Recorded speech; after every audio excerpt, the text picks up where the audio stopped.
সবাইকে আজকের লাইভ ক্লাসে শুভেচ্ছা। সবাই তাড়াতাড়ি ক্লাসে জয়েন করেন।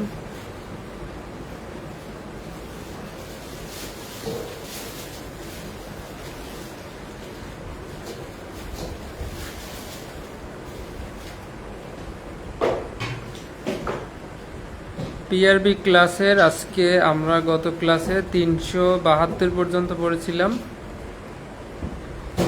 তো 72-এর পর থেকে গুরুত্বপূর্ণ বিধিগুলো আজকে আলোচনা করব।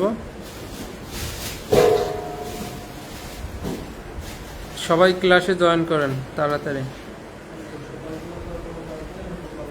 আমাদের লাইভ ক্লাসের লিঙ্ক হোয়াটসঅ্যাপ গ্রুপে দেওয়া হয়েছে, সবাই সেখান থেকে ক্লাসে প্রবেশ করেন।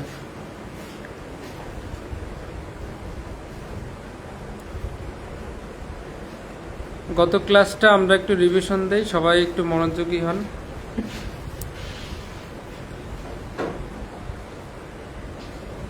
পিআরবি 362 বিধি, গ্রাম পুলিশের মর্যাদা।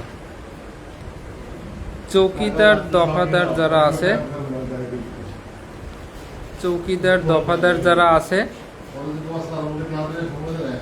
তারা পুলিশ নয়, তাদেরকে গ্রাম পুলিশ বলে। তারা 1861 সালের পুলিশ আইনের অধীন তারা পুলিশ নয়, তবে তারা পেনাল কোডের 21 ধারা অনুযায়ী সরকারি কর্মচারী।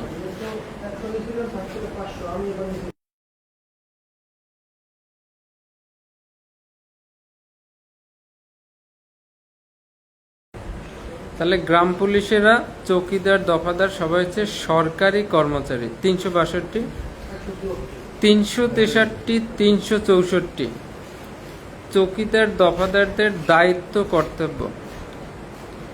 আমাদের পুলিশের একটা দায়িত্ব কর্তব্য আছে।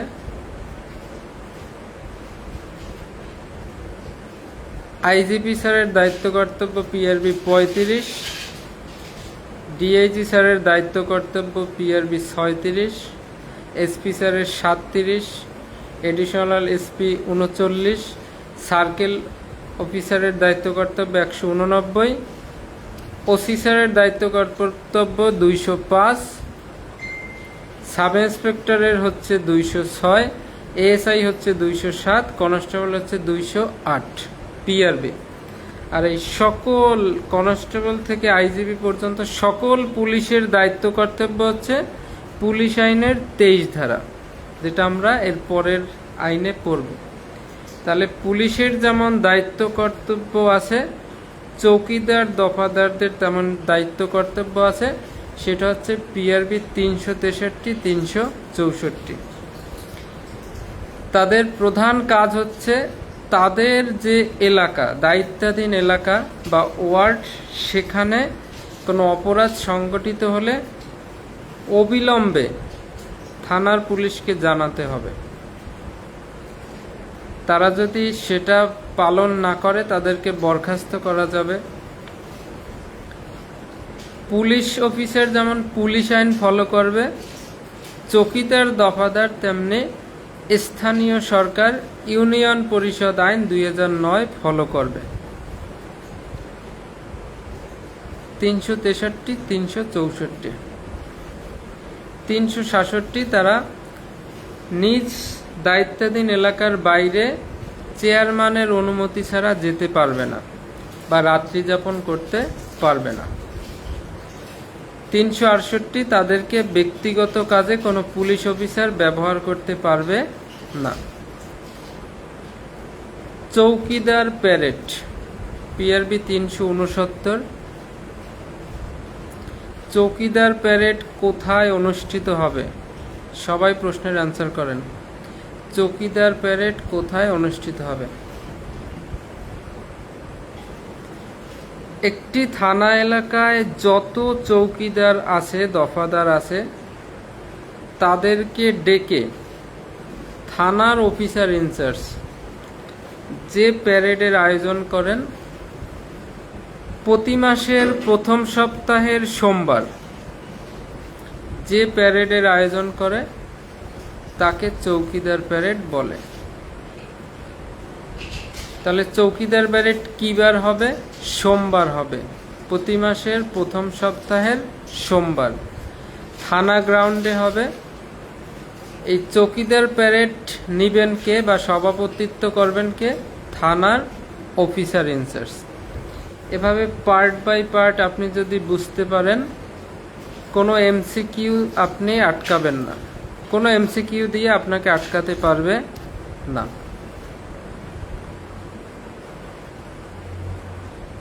তাহলে হচ্ছে চৌকিদার প্যারেড। চৌকিদার প্যারেডে যারা হাজির থাকবে বা প্রেজেন্ট থাকবে তাদের নাম কালো কালিতে নোট দিতে হবে, আর যারা চৌকিদার প্যারেডে অ্যাবসেন্ট থাকবে তাদেরকে লাল কালিতে নোট দিতে হবে, লাল কালি দিয়ে লিখতে হবে। চৌকিদার প্যারেড আমরা পারি। চৌকিদার প্যারেড এমনভাবে শেষ করতে হবে যেন চৌকিদার দফাদাররা দিন থাকতে থাকতে যেন বাসায় পৌঁছাতে পারে, কারণ তাদের রাতে নাইট ডিউটি আছে।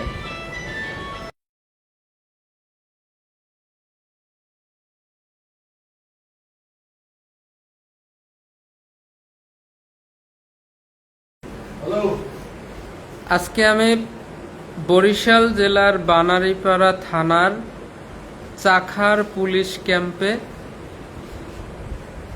আমার বদলি হয়েছে, সেই ক্যাম্পে আজকেই এসেছি।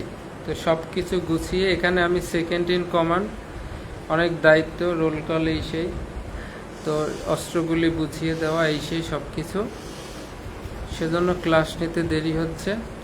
এখন থেকে নিয়মিত এই ভাঙা কুটিরে আপনাদের ক্লাস নেওয়া হবে। So don't look at my background, how is it, এটি ব্যাকগ্রাউন্ডটা কেমন এটা দেখবেন না, আমি বলবো আপনি পড়াটুকু শুধুমাত্র নেবেন।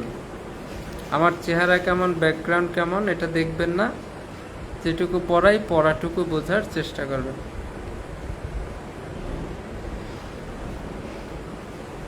তাহলে চৌকিদার প্যারেড পাইলাম। চৌকিদার প্যারেডে কি কি তথ্য সংগ্রহ করতে হবে?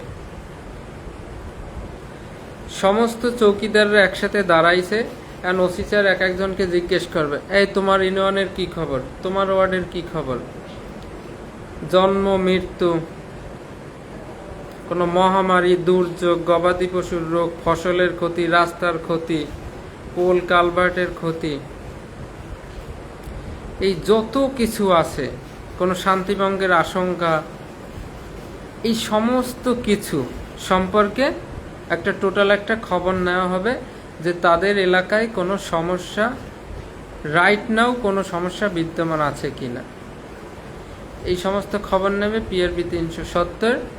আর অমনোযোগী যারা আছে, নেগলেন্সি করে যারা আছে, আমাদের এই ক্লাসে 2-1 জন আছে, এই অমনোযোগী চৌকিদারদের শাস্তির জন্য সুপারিশ করা যাবে। ওসি স্যার লাগবে এসপি স্যার বরাবর। এ হচ্ছে আমাদের গত ক্লাস। আজকে মাত্র 5টা পিআরবি পড়ব, খুবই গুরুত্বপূর্ণ, এক এক লাইনে 5টা পিআরবি অল্প সময় পড়াবো। অনেক সুন্দর, অনেক সময় ধরে বৃষ্টি হচ্ছে, যারা বাসাওয়ালা স্ত্রী আছে তাদের জন্য সুখবর, আপনারা এই ঝুম বৃষ্টিতে ভালো করে ঘুমাবেন, চোখ খোলা রেখে ঘুমাবেন। আর হচ্ছে যাদের বাসা নাই বা অবিবাহিত আমার মতো, তারাও ঘুমাবেন, তবে বেশি একটা আনন্দ পাবেন না। তাই আজকে এই আনন্দের দিনে আমরা একটু কম ক্লাস করব।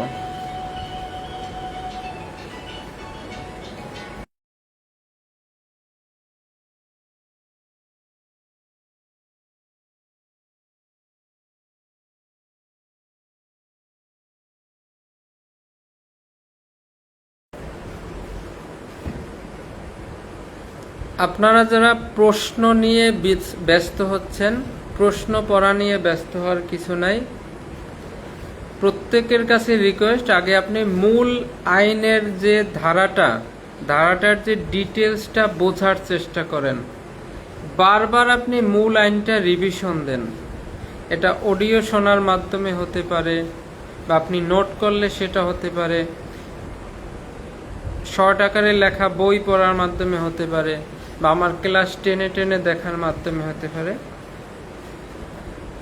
মূল আইনের যে মূল ধারাটার যে ডিটেলসটা একটু শেখার চেষ্টা করেন। আপনাকে যেভাবেই প্রশ্ন করা হোক না কেন আপনি কিন্তু পারবেন।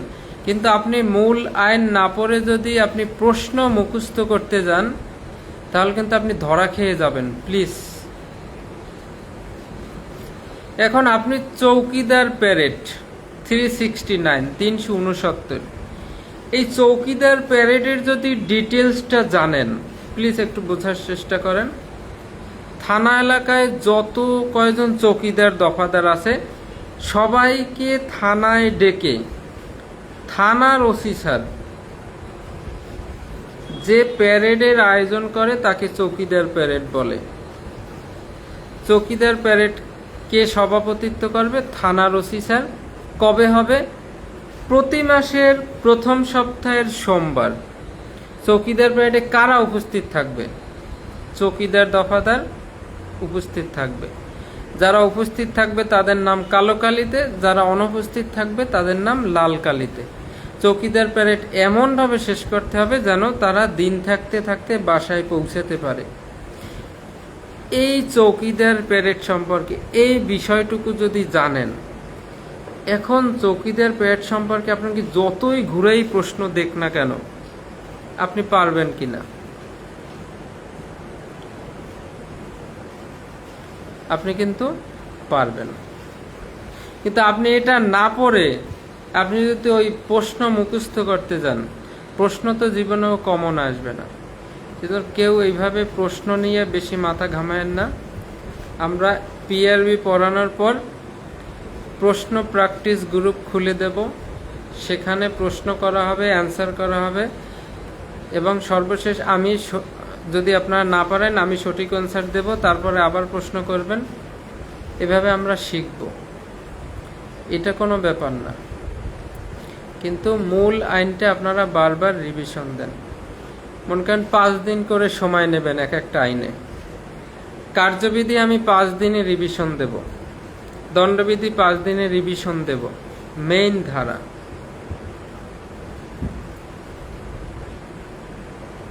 এভাবে আপনি পারবেন। কিন্তু প্রশ্ন পড়তে গিয়ে নিজেকে হারাই ফেলবেন না। মূল আইনের মূল ধারাগুলোর ডিটেলস পড়ার চেষ্টা করেন। আজকে আমরা পড়ব পিআরবি 376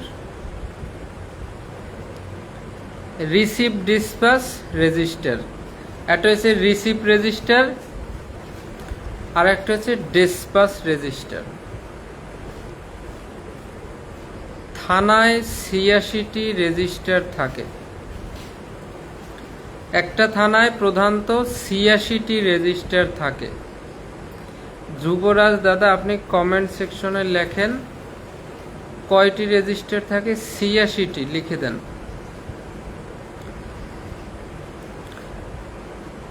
তার মধ্যে এই একটা রেজিস্টার রিসিভ রেজিস্টার, ডিসপাস রেজিস্টার।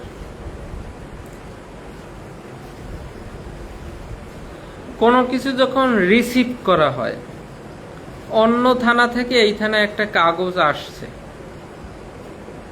তাহলে যে রিসিভ করবে তিনি লিখবেন রিসিভ রেজিস্টারে, আর যিনি এখান থেকে ওখানে পাঠাবেন, যিনি পাঠাবেন তিনি লিখবেন ডিসপাস, মানে কি করা, পাস করে দেওয়া, পাঠিয়ে দেওয়া।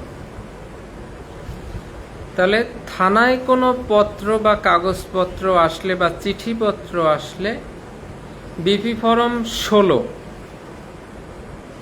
আর থানা হতে যদি কোনো কাগজপত্র বাহিরে প্রেরণ করা হয় তাহলে বিপি ফরম 19 মূলে যে রেজিস্টারে এইগুলা লিপিবদ্ধ করা হয় তাকে রিসিভ অথবা ডিসপাস রেজিস্টার বলে। রিসিভ ডিসপাস, রিসিভ করলে রিসিভ রেজিস্টারে বিপি ফরম 16, পাঠিয়ে দিলে ডিসপ্যাচ করলে ডিসপ্যাচ রেজিস্টারে বিপি ফর্ম 19। এটা বোঝার কোনো সায়েন্স নাই, নর্মাল। তাহলে এখানে দুইটা রেজিস্টার পাচ্ছি, একটা রিসিভ, একটা ডিসপ্যাচ। এই রিসিভ রেজিস্টারের আবার 4টা খণ্ড। রিসিভ রেজিস্টারের 4টা খণ্ড, অর্থাৎ 4টা part. Part 1, part 2, part 3, part 4। এই 4টা পার্টের কোন পার্টে কি রিসিভ করে লেখা হয় সেটা একটু জানতে হবে, তাহলে এই পিআরবির বিধিটা শেষ। তাহলে পাইলাম কি, receive register, dispatch register. Receive কোনটা, যেটা কোনো কাগজপত্র আসলে রিসিভ করে রাখা হয়, রিসিভ করে যেটাতে লেখা হয় সেটা রিসিভ রেজিস্টার। কোনো কাগজপত্র পাঠানোর সময় যেটাতে লেখা হয় সেটা ডিসপ্যাচ রেজিস্টার। ডিসপ্যাচ শেষ। রিসিভ রেজিস্টারের 4টা পার্ট বা অংশ বা খণ্ড। প্রথম খণ্ড, দ্বিতীয় খণ্ড, তৃতীয় খণ্ড, চতুর্থ খণ্ড। এখন আদালত বড় না পুলিশ বড় বলেন তো? আদালত আগে নাকি পুলিশ আগে? নিশ্চয়ই আদালত আগে। তাই 1 নম্বরে থাকবে আদালতের। আদালত বা ম্যাজিস্ট্রেটের নির্দেশ, আদালত বা ম্যাজিস্ট্রেটের নির্দেশ এই সংক্রান্ত যত কাগজপত্র সেইটা লেখা হবে পার্ট 1-এ। সবচেয়ে বড় কে? আদালত। আদালতেরটা লেখা হবে প্রথমে পার্ট 1। এবারে আদালতের পরে কে? পুলিশ। তাই পুলিশ বিভাগীয় যত কাগজপত্র, ডিপার্টমেন্টাল অর্ডারস, বিভাগীয় যত নির্দেশপত্র, সমস্ত কিছু লেখা হবে পার্ট 2-তে। পার্ট 3-তে লেখা হবে ইনকোয়ারি স্লিপ বা যত অনুসন্ধান পত্র আছে, ইনকোয়ারি স্লিপ যেটাকে বলে অনুসন্ধান পত্র। যত ধরনের অনুসন্ধান পত্র আছে পার্ট 3। আর পার্ট 4 আছে বিবিধ, বক্কর জক্কর, এমনি এমনি যা এদিক সেদিক, 2 নাম্বার 6 নাম্বার।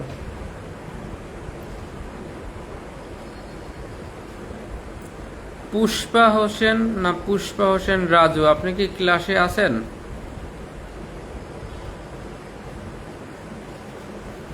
রাজু হোসেন পুষ্পা, আপনি ক্লাসে আছেন?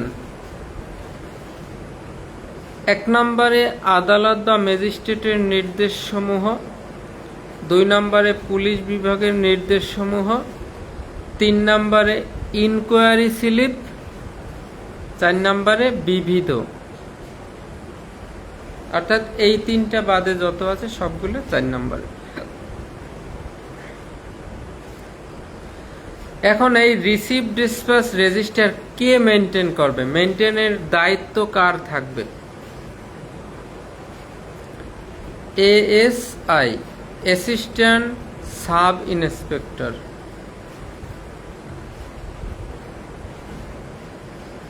রিসিভ ডিসপ্যাচ রেজিস্টারের দায়িত্ব কাকে দেওয়া যাবে? অ্যাসিস্ট্যান্ট সাব ইন্সপেক্টর বা সহকারী উপপুলিশ পরিদর্শক এএসআই কে। Maintenance responsibility. তাহলে এখন রিসিভ ডিসপ্যাচ রেজিস্টারটাকে এবার একটু খেয়ে ফেলেন আপনি। থানায় কোনো কাগজ আসলে যেটাতে লেখা হবে সেটা রিসিভ রেজিস্টার। থানা থেকে কোনো কাগজ পাঠাই দিলে যেটাতে লেখা হবে সেটা হবে ডিসপ্যাচ রেজিস্টার। ভালো। তাই রিসিভ রেজিস্টারের 4টা অংশ, খণ্ড, পার্ট 1, 2, 3, 4। প্রথমে আদালত বা ম্যাজিস্ট্রেটের নির্দেশনাগুলো লেখা হবে প্রথম খণ্ডে। দ্বিতীয় খণ্ডে পুলিশ বিভাগীয় যত কাগজপত্র আছে সব লেখা হবে। তৃতীয় খণ্ডে অনুসন্ধান স্লিপ লেখা হবে। চতুর্থ খণ্ডে বিবিধ, অর্থাৎ এই তিনটা বাদে যত কাগজ আছে লেখা হবে। আর এই রিসিভ ডিসপাস রেজিস্টারের দায়িত্বে থাকবে একজন এএসআই, অ্যাসিস্ট্যান্ট সাব ইন্সপেক্টর। সবাই কি 376 বুঝতে পারছেন? একটু বলেন তো। আজকে ক্লাস নিতে খুব কষ্ট হয়ে যাচ্ছে, অনেক ঝামেলা গেল, ধকল গেল আজকে। তারপরে আমি আপনাদের জন্য আছি। 377 জেনারেল ডায়েরি, খুবই সুন্দর স্মুথ একটা জিনিস।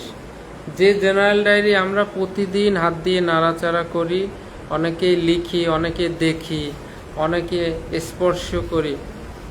377 জেনারেল ডায়েরি। জেনারেল ডায়েরির কয়টা নাম? 4টে নাম। একটা হচ্ছে জেনারেল ডায়েরি, 5টা নাম, 5টা। একটা হচ্ছে জেনারেল ডায়েরি, এটাকে বলে আবার জিডি, বাংলায় বলে সাধারণ ডায়েরি, বাংলায় বলে রোজ নামচা, আবার বাংলায় বলে station diary. General diary, GD, সাধারণ ডায়েরি, রোজ নামচা, স্টেশন ডায়েরি।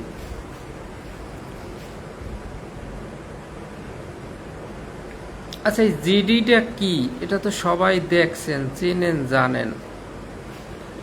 জিডিতে কি লেখা হয়? জিডি কে লেখে? জিডিতে কয়টা পৃষ্ঠা থাকে? জিডি কোন সময় খোলা হয়? জিডি কোন সময় বন্ধ হয়? জিডি কয় কপিতে লিখতে হয়? এইটা যে না জানেন, এর মতো ভালো মানুষ কি আর আছে?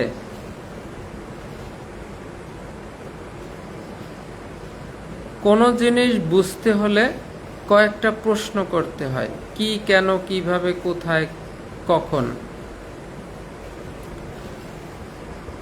আমাদের প্রশ্ন হচ্ছে জেনারেল ডায়েরি নিয়ে। এটা কোনো মুখস্থের বিষয় না। প্লিজ চোখ বন্ধ করেন। আপনি এটা জিডি দেখতে পাচ্ছেন, জিডিটা হাতে নিলেন, ওয়াও দারুণ, নতুন একটা জিডি, ওয়াও, এতেই 200 পৃষ্ঠা। চোখ বন্ধ করে এই জিডিতে 200 পৃষ্ঠা। হ্যাঁ, তাহলে এতে কি লিখবো? প্রতিদিন সকাল 8টা থেকে পরের দিন সকাল 8টা পর্যন্ত যত ঘটনা হবে সব লিখব। হাই হাই, জিডি খোলার সময় দিয়ে ডিউটি বন্টন করতে হয়, তাহলে অফিসার ফোর্সদের ডিউটি বন্টন করা হবে জিডিতে। তাহলে জিডি কোথায় লেখা হবে? থানায় লেখা হবে, ক্যাম্পে লেখা হবে, ফাঁড়িতে লেখা হবে।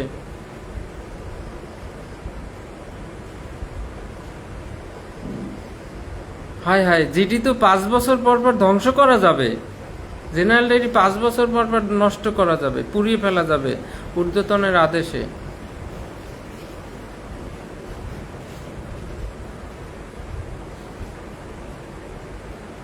এই তো জিডি পারছেন না?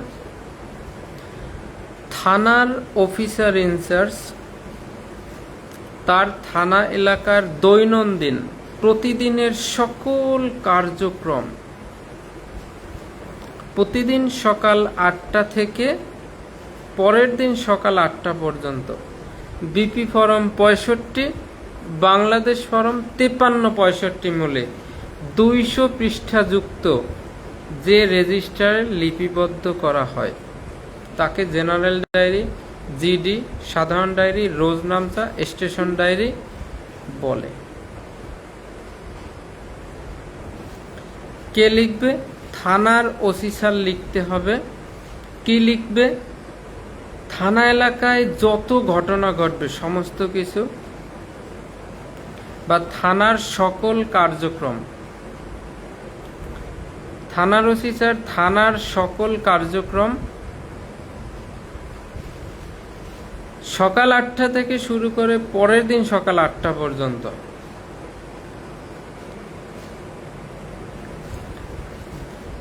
যে ডায়েরিটা লিপিবদ্ধ করবে সেটা হচ্ছে জেনারেল ডায়েরি। এটার 200 পৃষ্ঠা থাকে।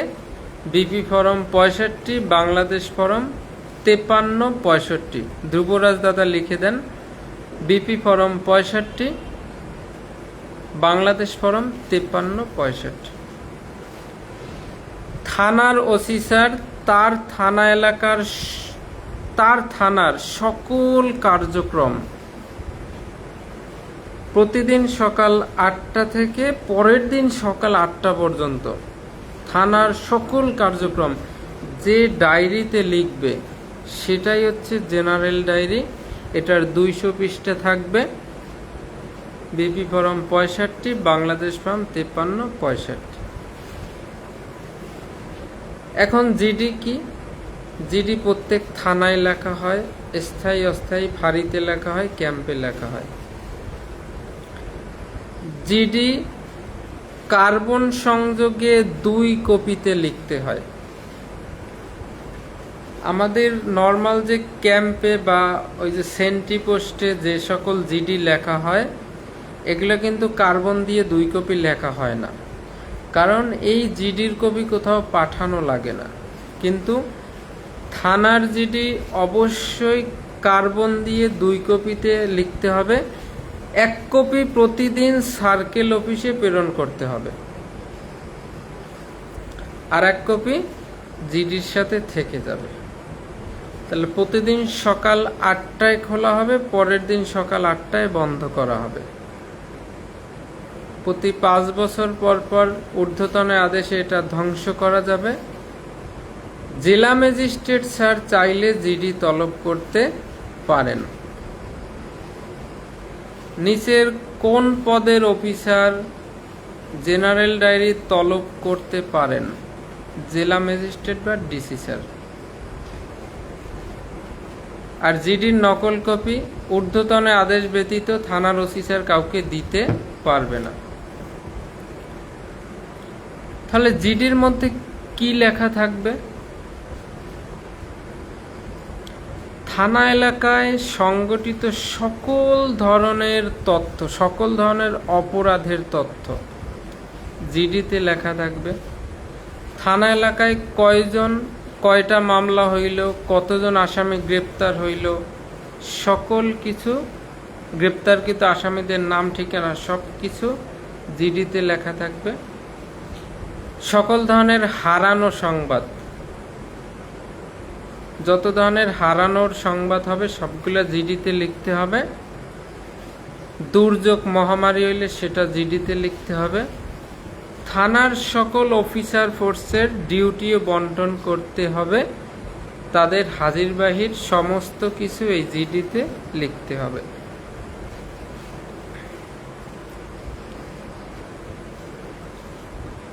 এখন বলেন, এখন জেনারেল ডায়েরি নিয়ে যত ঘুরাইয়া প্রশ্ন করুক আপনি পারবেন কিনা?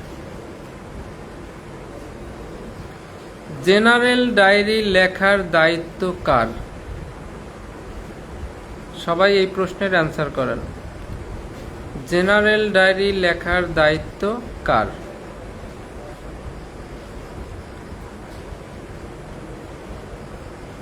তাহলে থানার ওসি থানার সকল দৈনন্দিন কার্যক্রম প্রতিদিন সকাল 8টা হতে পরের দিন সকাল 8টা পর্যন্ত বিপি ফরম 65, বাংলাদেশ ফরম 53-65 মূলে 200 পৃষ্ঠাযুক্ত যে রেজিস্টারে লিপিবদ্ধ করেন সেই রেজিস্টারটাকেই জেনারেল রেজিস্টার বলে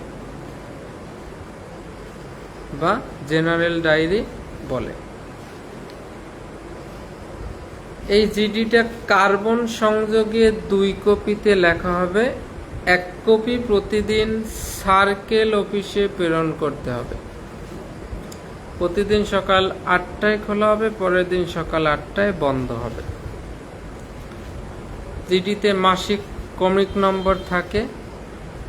এই যে রাজু তুমি যে কমেন্ট করলে এত সময় পড়ানোর পরে আমি যে বারবার বলতেছি থানার ওসি থানার ওসি থানার ওসি, তুমি তারপর ডিউটি অফিসার লেখলা।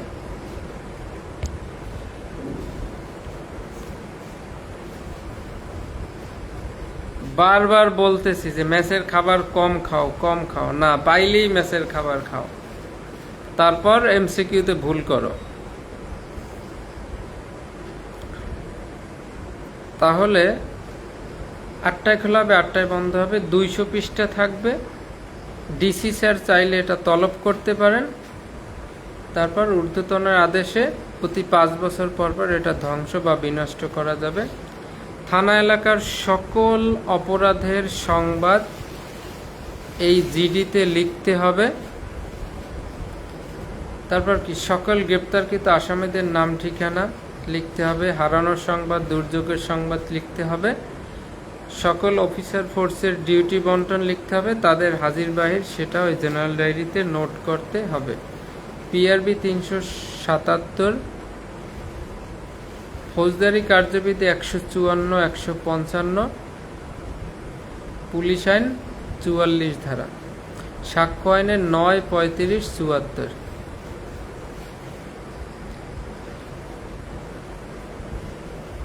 রাজু লিখছে ডিউটি অফিসার লিখবে, এইটা থেকে ধ্রুবরাজ সেও বলতেছে ডিউটি অফিসার। আজ থেকে জেনে রাখেন, থানায় সমস্ত জিডি লেখার দায়িত্ব ওসি স্যারের, থানায় সমস্ত ওয়ারেন্ট ওসি স্যারের নামে আসে, থানায় সমস্ত মামলা হইলে তদন্ত করার দায়িত্ব ওসি স্যারের, থানায় যত মামলা রেকর্ড হবে সমস্ত মামলা রেকর্ড করার দায়িত্ব ওসি স্যারের। কিন্তু ওসি স্যার যেহেতু একা মানুষ এত কিছু পারবে না, তাই পিআরবি অনুযায়ী তার যে অধস্তন সাব ইন্সপেক্টরকে দিয়ে এগুলো করায় অথবা এএসআইদেরকে দিয়ে এগুলো করায়। কিন্তু মূল আইনে এগুলো হচ্ছে থানার অফিসার ইনচার্জ।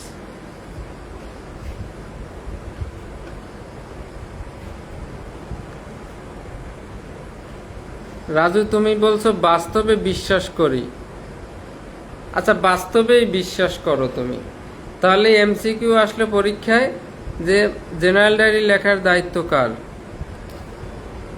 ওখানে এমসিকিউতে নাম্বার পেতে হলে কিন্তু তোমার থানার ওসি দিতেই হবে, ওসি স্যারকেই দিতে হবে। কিন্তু তুমি যদি ওইখানে বাস্তবে বিশ্বাস করে ডিউটি অফিসার দাও, তাহলে তুমি বাস্তবেই থাকবা, কিন্তু তোমার নাম্বারটা কিন্তু আর পাওয়া যাবে না। 376, 377 আমরা কি জেনারেল ডায়েরি সম্পর্কে একটু বুঝতে পারলাম কিনা, বা যারা নতুন পড়তেছেন তাদের মাথায় আসলো কিনা জেনারেল ডায়েরি আসলে মূলত কি? বাকিটা বই দেখবেন, বুঝতে পারবেন, বইতে ডিটেলসে লেখা আছে, আর 2-1বার চর্চা করবেন, সবই হয়ে যাবে। 378, 379, 80 এই তিনটা পিআরবির রুলস পড়বো, তারপরে শেষ। 378 আছে যে যত ধরনের আসামি আছে, আসামি 2 ধরনের, অর্থাৎ যারা এখনো গ্রেপ্তার হয় নাই কিন্তু তাদের বিরুদ্ধে দণ্ড শুনানো হয়েছে, তাদের নামে একটা রেজিস্টার থাকবে থানায়, এবং যারা জেল হাজত বা পুলিশ হেফাজত থেকে পালাইছে, ফেরারি আসামি বা কয়েদি, এই কয়েদিদেরও একটা তালিকা বা রেজিস্টার থানায় থাকবে। পিআরবি 378,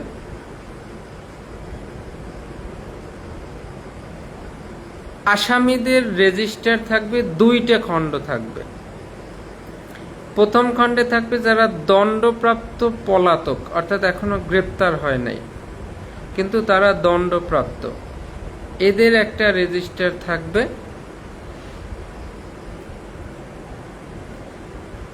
আর একটা হচ্ছে যারা কয়েদি হওয়ার পর জেল হাজত থেকে পালাইছে,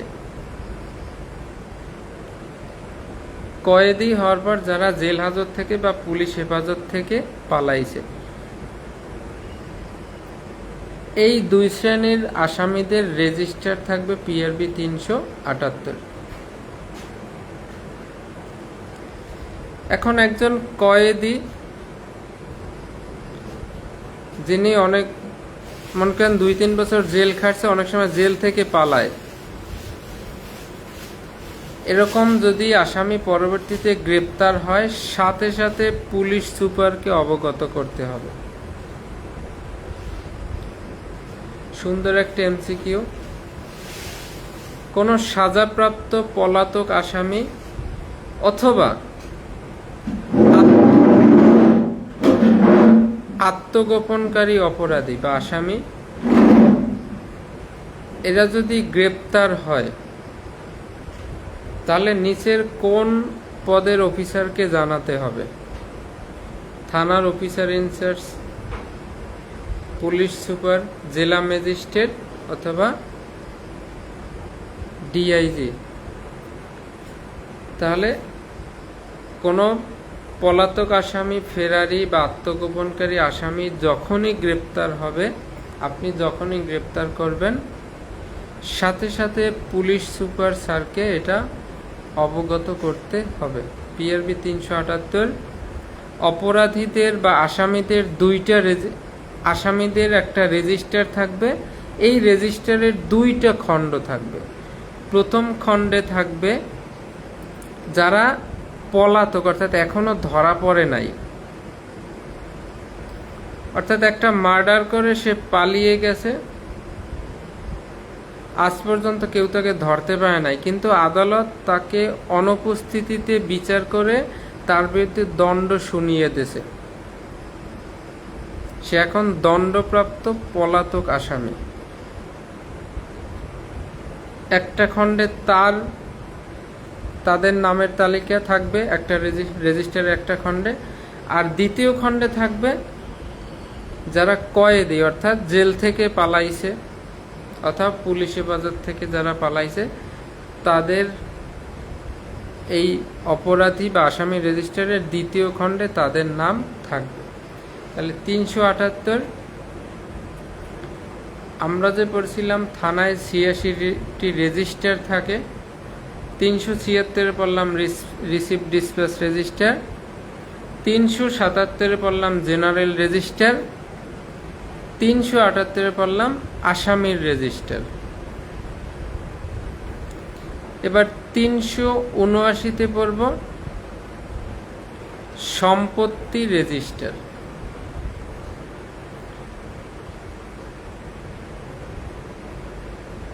সম্পত্তি রেজিস্টার,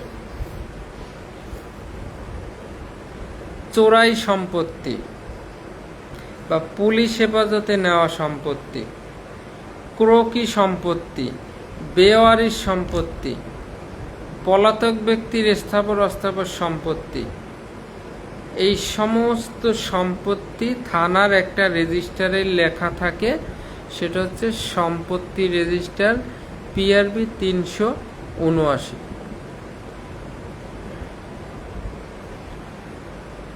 অপরাধ সংশ্লিষ্ট যত সম্পত্তি আছে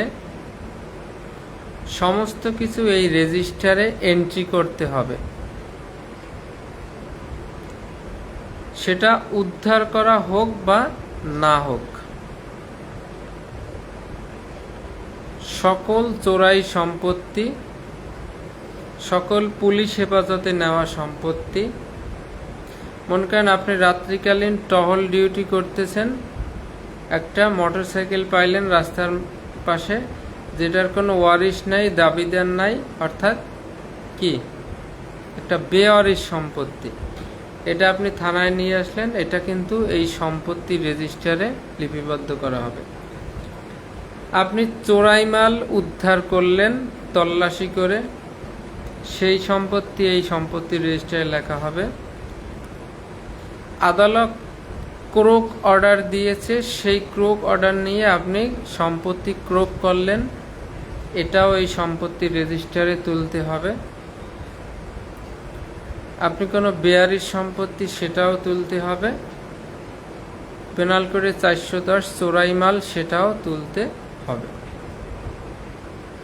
তাহলে পিআরবি 379, থানায় একটা সম্পত্তি রেজিস্টার থাকবে, যেখানে সকল চোরাই সম্পত্তি, বেয়ারিশ সম্পত্তি, পুলিশ হেফাজতে নেওয়া সম্পত্তি, সকল কিছু সেখানে এন্ট্রি থাকবে। এবং প্রত্যেক বছর শেষে নিষ্পত্তি হয় নাই, যেগুলোর এখনো বিলি বন্টন হয় না বা নিষ্পত্তি হয় নাই, এমন সকল সম্পত্তি লাল কালি দিয়ে নতুন করে লিখতে হবে।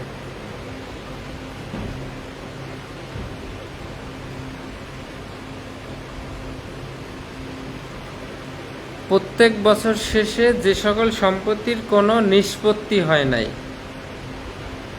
এগুলো নতুন করে আবার রেজিস্টারে উঠাতে হবে লাল কালি দিয়ে।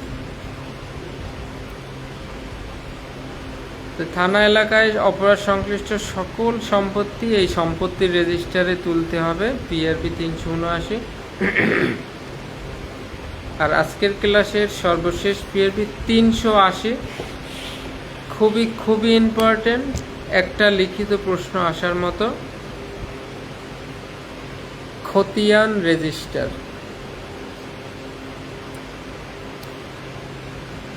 যারা পরীক্ষায় PRB-তে ভালো রেজাল্ট করতে চান, এই খতিয়ান রেজিস্টার আপনার বুঝতে হবে। আপনার অবশ্যই খতিয়ান রেজিস্টার বুঝতে হবে। খতিয়ান রেজিস্টার কি?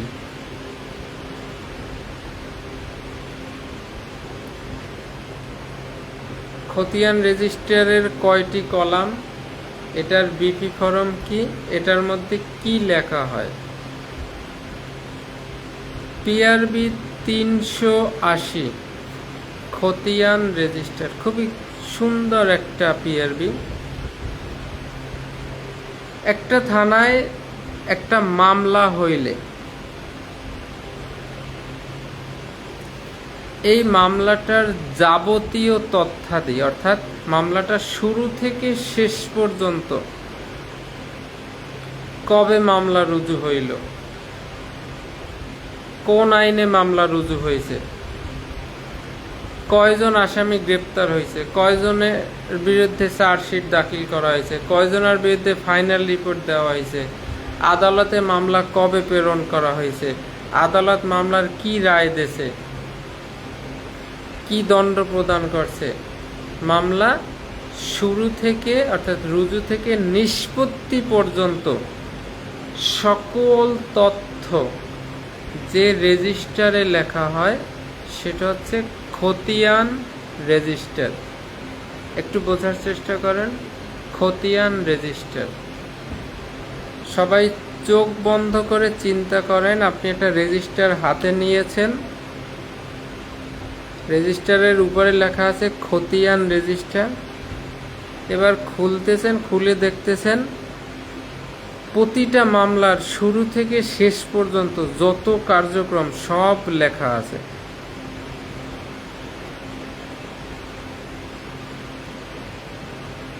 একটা মামলা রুজু থেকে অর্থাৎ শুরু থেকে একদম নিষ্পত্তি পর্যন্ত যত ধরনের কার্যক্রম সবগুলা যে রেজিস্টারে, অর্থাৎ সকল কার্যক্রম যে রেজিস্টারে লেখা হবে সেটা হচ্ছে খতিয়ান রেজিস্টার।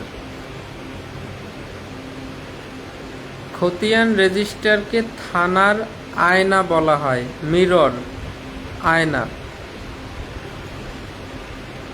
আয়না কাকে বলে, আয়নার কাজ কি? আয়না হচ্ছে সেই জিনিস যে জিনিসের দিকে তাকাইলে আপনি সবকিছু দেখতে পান। তাহলে খতিয়ান রেজিস্টারটাও থানার আয়না। কেন আয়না?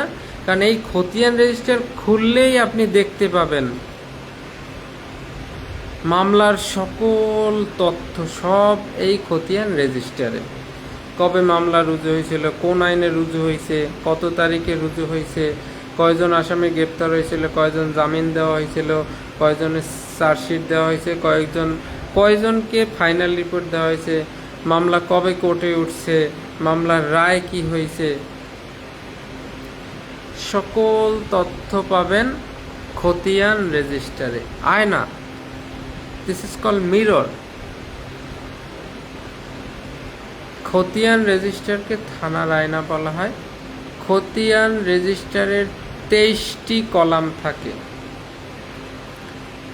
প্রত্যেকে কমেন্ট করেন, লিখে দেন কয়টি কলাম থাকে খতিয়ান রেজিস্টারের। 23টি কলাম থাকে।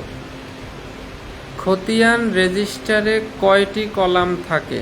একটা এমসিকিউ।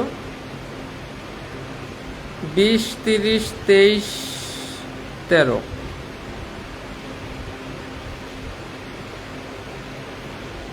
সবাই কমেন্টে লিখে দেন খতিয়ান রেজিস্টারের কয়টি কলাম থাকে।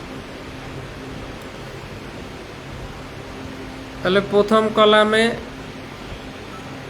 এফআইআর মামলার নম্বর উল্লেখ থাকবে, প্রতি মাসে কয়টা মামলা হয়েছে সেইটা ধারে লেখা থাকবে। 3 নাম্বার কলামে থাকবে কোনো পশু যদি চুরি হয়, পশু, গরু, ছাগল, হাঁস, মুরগি যাই হোক, পশু চুরি হইলে সেটা সিটি সিটি সিটি লিখে লাল কালি দিয়ে সিটি লিখতে হবে। সিটি। পশু চুরির বিষয়টি খতিয়ান রেজিস্টারে কোন কালি দিয়ে লিখতে হবে? অবশ্যই পশু চুরির বিষয়টি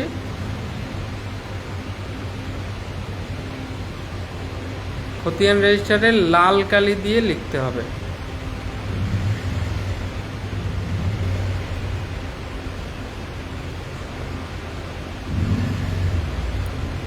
তো খতিয়ান রেজিস্টারে 23টি কলাম থাকবে, পশু চুরির বিষয়টি লাল কালি দিয়ে লিখতে হবে।